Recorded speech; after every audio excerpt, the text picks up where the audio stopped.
Hi there, it is Jo from Minerva, and today we're here with a learn to sew tutorial all about how to line trousers. There might be lots of reasons that you want to line trousers, maybe for comfort, to give your outer fabric a more opaque finish if you've got something quite delicate. You might want them because you're making a suit or you want something for a special occasion with a touch of luxury. You might have a fabric that's slightly irritable, like a wool or a fabric that's sequin, for example. Here are all examples why you might want to line your trousers. There's more than one way to line trousers. I'm going to show you one method today. Today I'm going to be flat lining or underlining trousers, which means that the fabric itself will have a layer of lining on it. It won't be a pair of trousers with another pair of lining trousers inside. You can do this, and this is normally given as instructions within a pattern, but if you've got a favourite trouser pattern and you just want to have a little bit more manoeuvrability with it, then this method will work for lots of different trouser patterns. I've got a pair of Flint trousers here, and they were made in 100% wool flannel, and I knew that the fabric would be too itchy for me to wear, so in this pair I have put a lining inside. And I tried to do a separate lining, and it was very difficult because the pocket opening on the Flint trousers is part of the functionality of getting them on and off as well as a pocket. So it was difficult to understand how I would manoeuvre all of the lining around it. I would have been better if I'd tried a flat lining technique. The technique that I show you today will work on those Flint trousers, and it will also work on other patterns because I'm using a fabric today that is quite light. So this is a cotton voile, and you can probably see me through it a little bit. It's a very light cotton, so it's lighter than cotton lawn, much lighter than cotton poplin, but not as sheer as other sheer fabrics that you might have in mind, like chiffon and things like that. But this technique would work for those fabrics too. And it's a really nice light summer fabric, and I want to get a little bit more coverage around my hips and waist. So I'm going to line each piece of the trousers with a piece of lining. That way I can choose which pieces I line, which pieces I leave out, but I can continue to follow the pattern instructions so that I can get all of the details in my trousers, whether they're really simple to make or they've got lots and lots of features. The trousers that I'm making today are from New Look 6662. They're a wide leg trouser. They're really simple. They've got a side zip, inseam pockets, and just a waist tape around the waist, so there's not a waistband or anything. But I want to use this lighter fabric so that I get a summer weight trouser, but I want to get some opaque quality from having a lining fabric behind the lighter fabric. It's a really nice top on this pattern as well, so it could make a real nice evening set. You could pare that down to be a day set, or you could wear them as separates. It's a really nice pattern. Today's video is not a sew along of New Look 6662. I'm just showing you this trouser pattern as a way to demonstrate how to do the underlining or flat lining technique. The lining that I'm using is one of our synthetic linings. So this is an anti-static super soft lining. It is super soft. There's a premium version as well, which is slightly more fluid. And I've got quite a good colour match for my fabric because the fabric is a little bit light, so I don't want to see a different colour through this and change the colour. I'm going to start by cutting out the trousers, and I'm going to take you through the process. You'll see me pop in and out just to introduce each little part. I did film this and I lost some of my sound footage, so today you'll hear quite a lot of voiceover. So for flat lining, you need to cut out your trouser pieces. You need 2 in the outer fabric, and you need to make sure that you've got all of those marked, and 2 in the lining fabric. And you're going to make 1 piece of fabric out of this outer fabric. You'll need to make sure that you cut them quite accurately because you're going to put these 2 pieces together. I've marked the dart on here, so that means I know which is the right side and the wrong side. And at the hem, I've cut the lining an inch shorter than the hem allowance. So the hem allowance is 1 1/4 inch, and I've cut an inch off the lining, but we can revisit that later.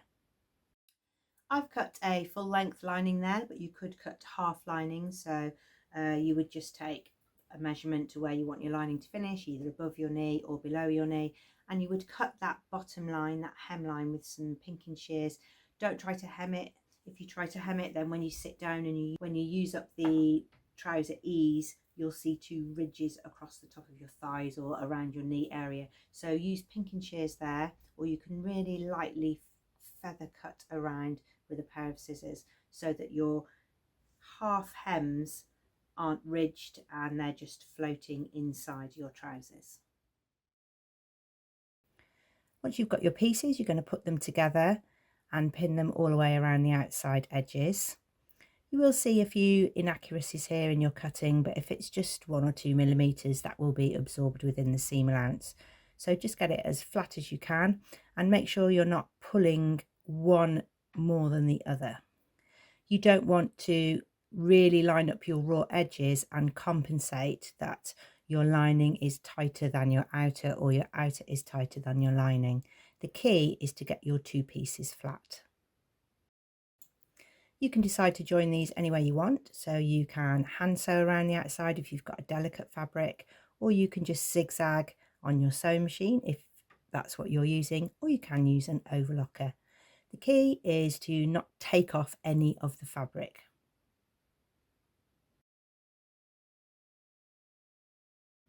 Once you've got your pieces, I've zigzagged mine.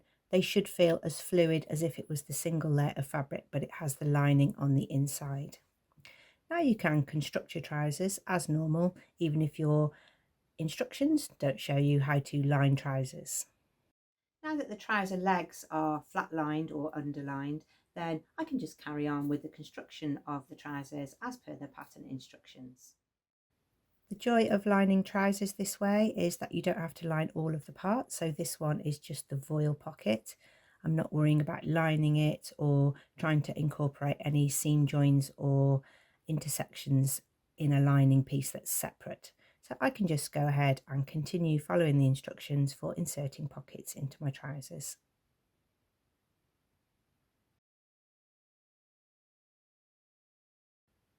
On the inside, I'll have the lining against my skin, but the pockets can remain functional.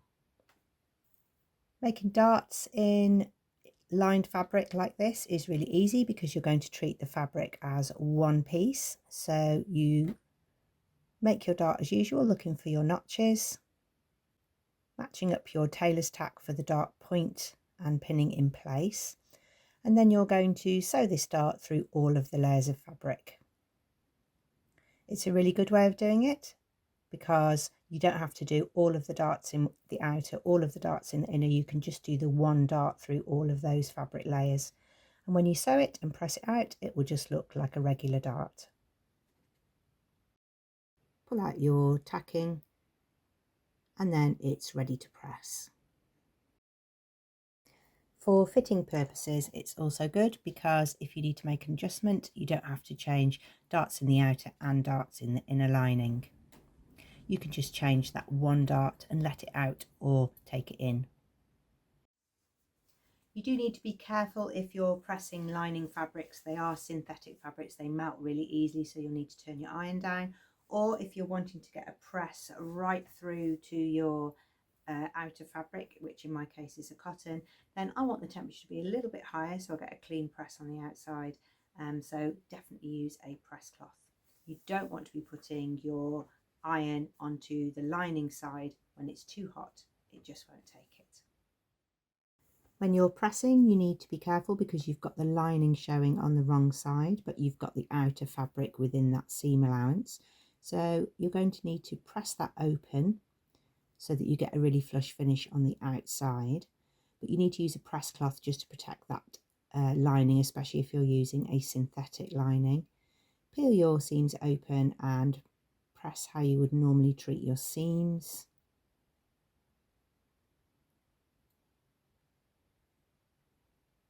You can see there that's really nice and flat. You've got that side seam with your pocket and your out seam which is pressed flat. From the inside you can see all of the seams pressed there. They're pressed open, the pockets are flat.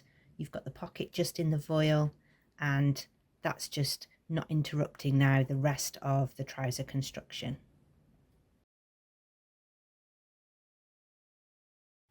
Darts there are also seamlessly moving through the fabric.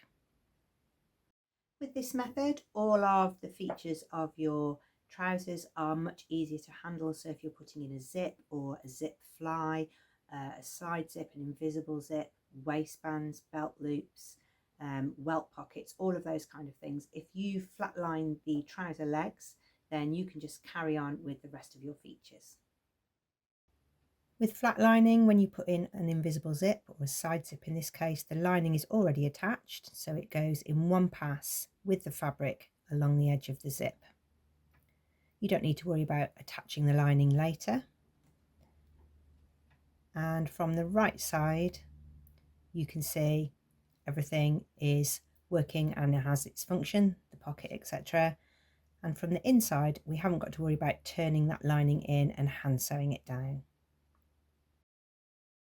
The trousers that I'm making are really quite simple. They don't have a waistband or anything. And again, because the trouser is acting as one piece of fabric, I'm just going to go ahead and finish the waistband. These trousers have a stay tape, so I'm putting that right sides together, making sure that I am keeping the seams open and I've got the darts going in the correct direction. Flatlining trousers works really well for this style with a waistband that's hidden with a stay tape, or you can also use the same technique with a full waistband. You would apply the waistband outer and then the waistband lining folded over to enclose all of the raw edges. Once it's sewn on, you then roll the tape to the inside. And you can stitch in the ditch or you can do a top stitch. You can choose to finish that any way you would like.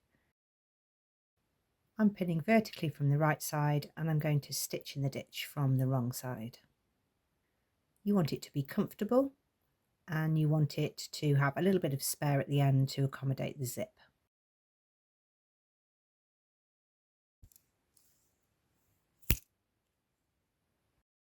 Lining trousers this way means you don't have your legs moving independently inside your trousers. They stay put.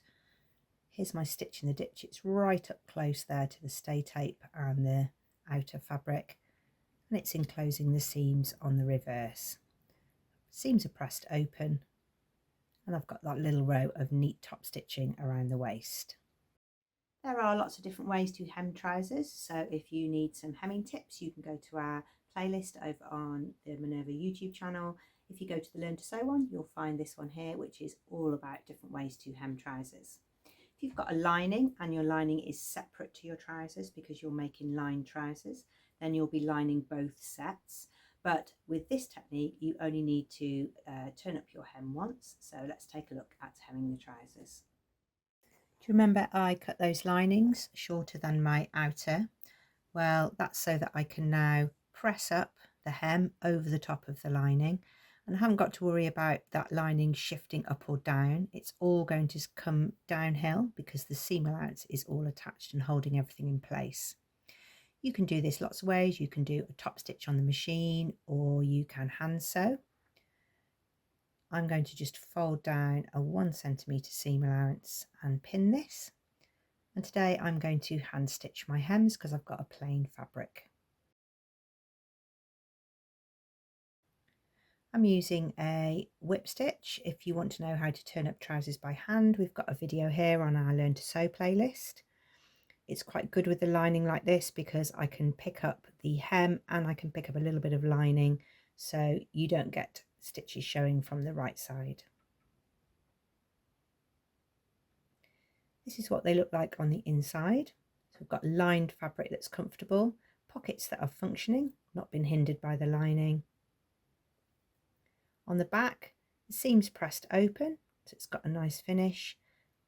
And I've got a side zip in there that's incorporated as part of the pocket. And I've got my turned up hems. Okay, let's try them on. These are the trousers. They are a 12 for me. They don't fit me. They're a little bit tight across the hips here. You can see the drag lines going across to the side and the pocket bursting open there. The waist's a good fit, legs are a good fit, just a bit tight there across the hips, and that's what those drag lines are pointing towards. They're pointing towards more hip room. The trousers themselves have a really nice swish now, nice summer feel. That voile still has a light summer finish, but you've got the lining behind so that the fabric is more opaque. They do make a fabric that maybe wouldn't work for a pair of office trousers into a pair of trousers that can definitely be used for different purposes. Flat lining is a great way of achieving a fit without having 2 layers to change if you want to change any fitting. So I could add to the side seams, I could change the darts, but I think I just need to size up this time.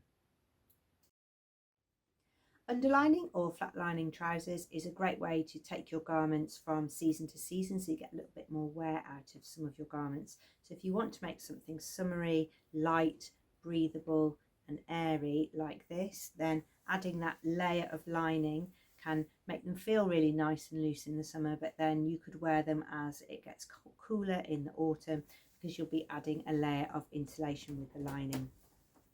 You might also be lining for luxury, so you might not be using a lining like this. You might use a boaty lining, which is a little bit lighter. It sort of mimics a bow tie silk. So that one's a little bit lighter depending on what your outer fabric is. If you've got a fabric with a whiter background in a natural fabric, then you can definitely flatline in a muslin. So muslin is a really light open weave fabric. You can use that for flat lining. It makes your trousers totally breathable, but you will be adding that layer to help with opaqueness. For those who like to ask in comments, today I am wearing a Scout tee, a Grey 9 Studio Scout tee, which is actually a woven top t-shirt pattern, but today I've used a stretch fabric. This is Minerva's exclusive stretch crush velvet, and this one is called Celestial Motion. I had a sample sent to me very early on in the design process, and I like to make up a Scout tee because it's a good way to find out about how much the fabric stretches, what finishes to use and that kind of thing. So this was a little sample piece, but I do like to wear it every now and again. I thought it would be perfect to wear with the purple trousers. Hope you have enjoyed today's video. Of course, that's not the only way to line trousers. If your instructions are for line trousers, they've got full instructions for the lining. This is just a method if you want to hop on board with adapting one of the patterns that you already have, or you have a piece of fabric in your stash that you haven't been able to use up yet and you think that lining might solve your problem. We would love to see anything that you have been making, so do make a free account with us, share your makes and head over to Minerva. We'd also like to see you here again at the Minerva YouTube channel, where you can access lots of different video content. There's learn to sew videos, chit chats, sew alongs, pattern drafting and lots of inspiration of new patterns and trends.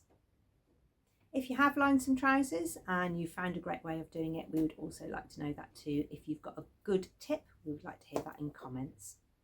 Thank you very much for watching, and do call back for more Learn to Sew tutorials.